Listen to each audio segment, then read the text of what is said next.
I would like to open it up to some questions. I know we're running a little late here. The food came out a little later than we expected. But I'd like some questions from the audience, and but I think maybe I'll kick it off with one question of my own. Is it inevitable for hearing care professionals to have to dispense greater numbers of products at a lower margin? Dan, you want to go for that one? Yeah, I mean, I say yes. I say that you know, the median practice today is 500,000, and what we see is when you start looking at the upper 1/3 and higher, the efficiencies get so much better because of the fixed costs that we have in our brick and mortar businesses. And so we have to get to those kind of efficiency levels in order to really reach the people that we want to reach. The smaller businesses, 400,000 and below, are going to continue to struggle. And if there's downward pressure on price, which I think there's going to continue to be, they are going to have a hard time making it. And I think it's a hard reality, but I think that we have to look at these efficiencies to drive business. Dave. But isn't there really multiple ways to get at that efficiency? I think if you focus on the $200 an hour per clinical hour, the number, you know, you said 160, but we've talked in the past about a couple hundred. If you can figure out a way to improve that efficiency, it doesn't necessarily mean that you have to dispense more hearing aids at a lower price. It's that you're figuring out ways to improve the efficiency within the practice by potentially using PSAPs, by potentially using audiology assistants, by potentially using other methods to keep that dollar per hour figure at an acceptable level without eroding necessarily more instruments at lower price. Correct. I'll say that that's true. I think the other thing you're approaching too is broadening the scope. I mean, there's a lot of opportunities. Brian identified some of them. I'll tell you one that I think that we've ignored as a profession that's going to get bigger is cochlear implants. Very few people touch them, but there's a lot of opportunity.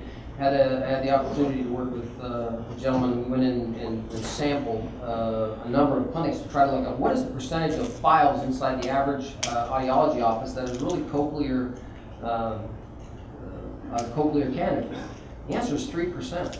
You know, those things have changed, and I think that there's, you know, we need to look at, you know, there's some professional margin there, and it's certainly within our scope of practice. We should be doing it. And I think we have to look at those other things that we go to work on. Okay. This is obviously, for those who know me, my soapbox. To me, it goes beyond the widget. It goes beyond into care. And Brian and I wrote something not that long ago about raising the level of the financial benefits of best practices and actually practicing your full scope of care and being confident in charging for that care.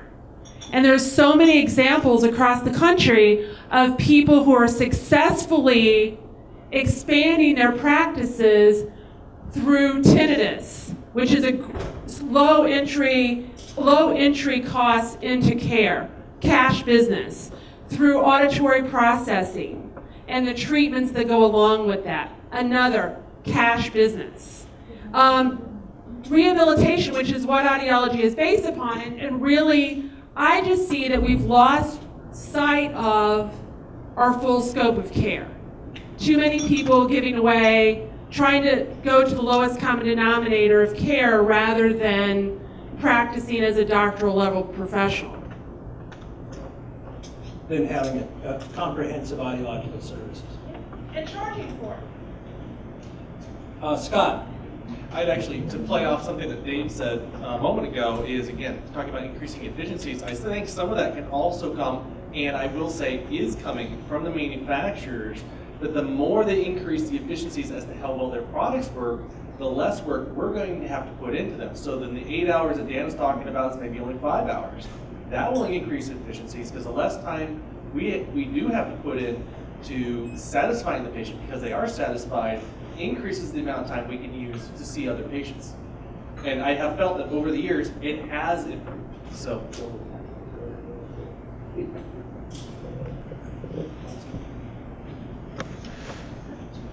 Carl, that 83% bundle, Yeah.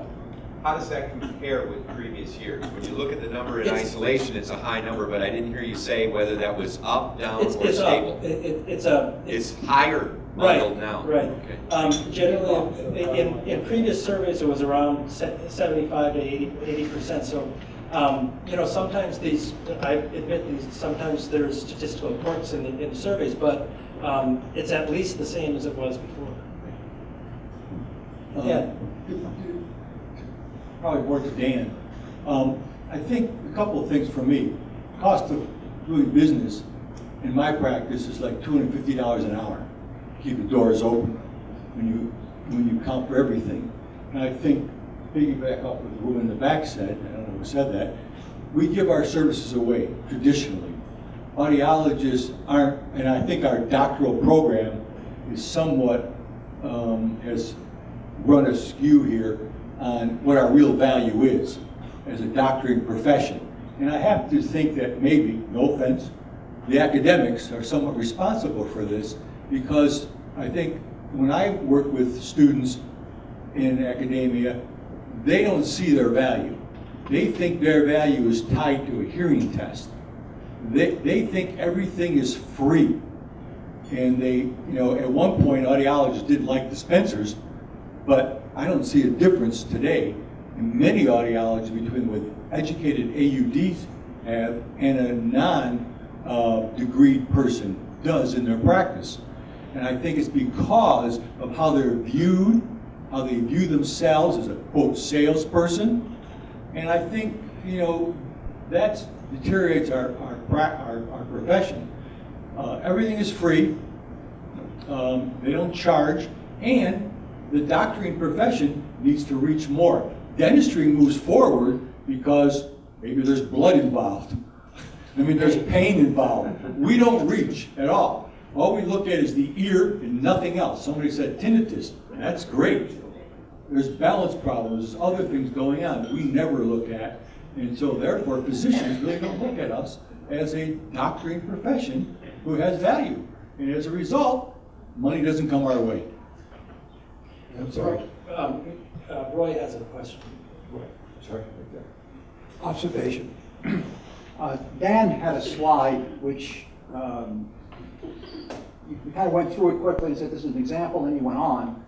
But I think the key to professional survival has to do with which profession you identify with. Do you identify with dentistry, or do you identify with optometry?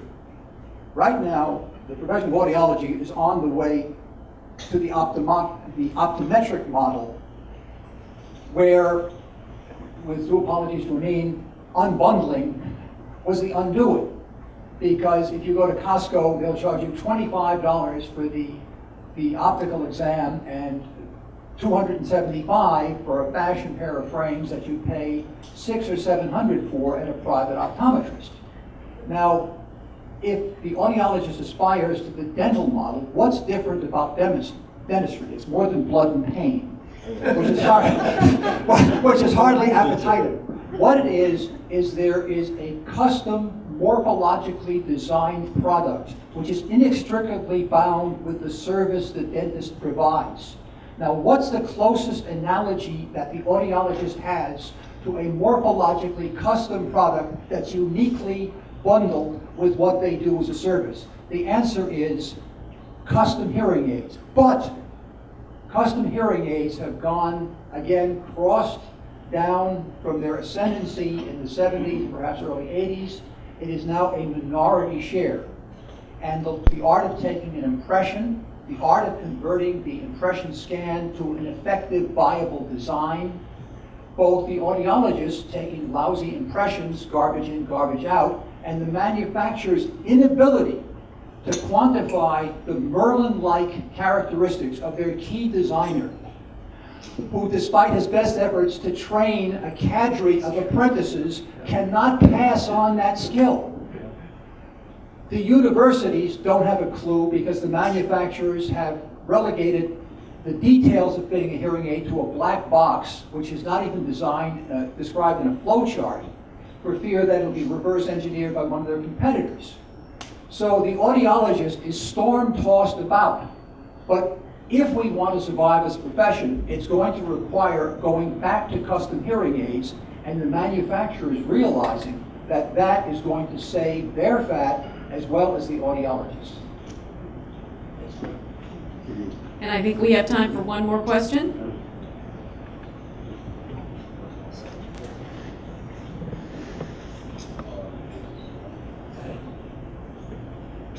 All right. I think Roy's right on going back to custom. All right. That is 100, if we could get it to 60% custom, not 35 or 40, Roy, you're right on. And I was a little kid growing up with Okay. it. I think we're going to wrap it up here. Thank you, Paul. But I want to thank CareCredit and Randy and Amber for sponsoring this wonderful dinner and providing us with this great exchange of information. I'd also like to thank our terrific panel. And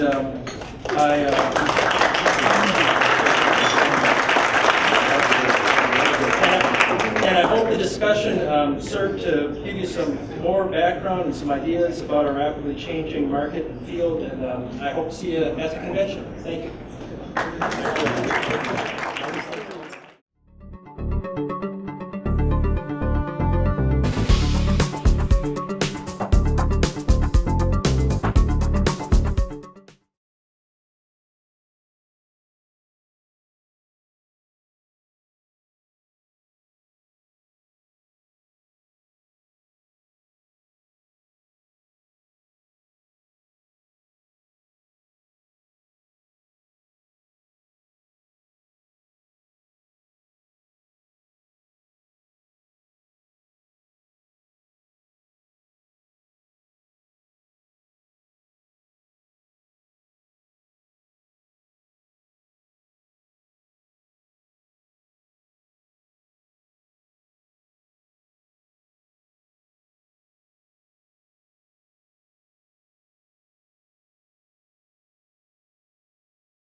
you.